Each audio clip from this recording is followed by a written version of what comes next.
Assalamualaikum, kali ini saya akan melanjutkan video pembelajaran atau pembahasan prediksi soal US IPS kelas 9, di mana kali ini kita akan membahas tentang Asia Tenggara. Sebelumnya jangan lupa untuk di like, comment, share, dan juga subscribe supaya pembahasan prediksi soal US ini dapat tersampaikan ke banyak orang. Oke, kita ke pembahasan soalnya. Yang pertama, satu, negara Indonesia dan Filipina adalah wilayah dengan kepulauan yang terpisah-pisah. Berdasarkan bentuk secara geografis, Indonesia dan Filipina memiliki ciri-ciri yaitu A. Compact, B. Protrude, C. Elongated, dan juga yang D. Fragmented. Jawaban yang benar adalah yang D. Fragmented. Di mana pembahasannya adalah compact, yaitu berbentuk hampir seperti lingkaran, contohnya negara Kamboja. Fragmented berbentuk kepulauan yang terpisah-pisah, contohnya Indonesia. Elongated berbentuk memanjang, contohnya adalah Vietnam. Protrude yang dimana bentuknya lebih kompleks dan beragam, biasanya seperti bentuk yang memanjang, contohnya Thailand dan juga Myanmar. Nah, untuk lebih gampangnya ilustrasinya akan saya perlihatkan peta ASEAN atau peta Asia Tenggara yang akan muncul di layar. Lalu jawaban atau soal nomor 2 ya. Masyarakat ekonomi ASEAN terbentuk dengan upaya merangsang investasi asing agar lebih tertarik dengan produk negara-negara Asia Tenggara sehingga mampu menyaingi negara-negara di Asia Timur. Bentuk interaksi antar ruang di kawasan Asia Tenggara yang terwujud dari hal tersebut adalah A. Meningkatnya kegiatan ekspor dan impor antara negara di Asia Tenggara dengan negara lain di dunia. B. Peluang penempatan tenaga kerja secara profesional antar negara di seluruh negara Asia Tenggara. C. Perpaduan budaya antar negara Asia Tenggara sehingga membentuk budaya kolosal yang memiliki visi dan misi yang sama. D. Pendapatan masyarakat di negara Asia Tenggara yang semakin meningkat dengan terbukanya lapangan pekerjaan yang semakin bervariasi. Jawaban yang tepat adalah yang B, di mana pada akhir tahun 2015, pemimpin ASEAN sepakat untuk membentuk pasar tunggal yang disebut juga dengan MEA, Masyarakat Ekonomi ASEAN. Kesepakatan ini bertujuan agar daya saing ASEAN itu bisa melebihi Tiongkok atau Cina ya, dan India dalam menarik investasi asing sehingga membuka kesempatan kepada seluruh negara ASEAN untuk menjual barang dan jasanya dengan mudah ke wilayah negara lain. Bentuk interaksi ini membuka peluang tenaga kerja asing menduduki jabatan serta profesi di Indonesia yang tertutup atau kekurangan sumber daya manusia, sehingga semua negara harus bisa bersaing untuk menjadi tenaga kerja di negara-negara ASEAN.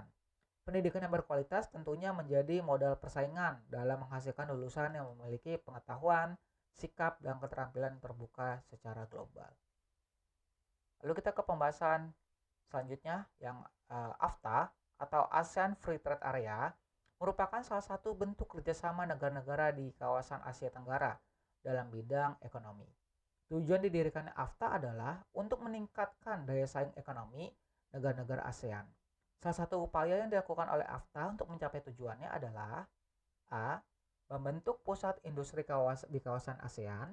B. Kerjasama dalam penyediaan alat transportasi untuk kegiatan ekspor-impor. C. Penghapusan biaya tarif kegiatan ekonomi, terutama semua biaya masuk impor. D. Melaksanakan pertemuan pemimpin negara dalam konferensi AFTA secara berkala. Jawaban yang benar adalah yang C, di mana penjelasannya adalah AFTA atau ASEAN Free Trade Area adalah kesepakatan yang dibentuk oleh negara-negara ASEAN untuk menciptakan zona perdagangan yang bebas. AFTA sangat dianggap perlu karena untuk meningkatkan daya saing ekonomi regional kawasan ASEAN, di mana langkah strategisnya adalah penghapusan biaya tarif kegiatan ekonomi, terutama semua biaya masuk impor barang. Hal ini dapat memudahkan semua investor untuk masuk memasarkan ekonominya ke semua negara anggota ASEAN. Lalu kita ke soal berikutnya. Perhatikan data berikut. Penduduk mayoritas adalah ras Khmer. Terdapat danau yang terluas di Asia Tenggara yaitu Danau Tonle Sap. Sebagian besar mata pencarian penduduknya bertumbuh pada sektor pertanian. Data tersebut merupakan ciri salah satu negara di kawasan Asia Tenggara yaitu A. Filipina, B. Myanmar, C. Kamboja, dan D. Vietnam. Jawaban yang tepat adalah yang C. Kamboja. Yang dimana kalau kita lihat dari data tersebut, keterangan atau ciri-ciri negara Kamboja adalah di mana bentang alamnya itu bagian tengah berupa daerah yang subur dengan pegunungan yang berjajar. Dengan gunung tertingginya itu Phnom Aural yang dimana ketinggiannya 1813 meter di deretan pegunungan Kardoma di Kamboja bagian barat.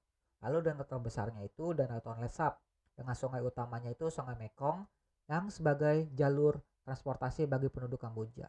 Jumlah penduduknya sekitar 15 juta jiwa tahun 2015.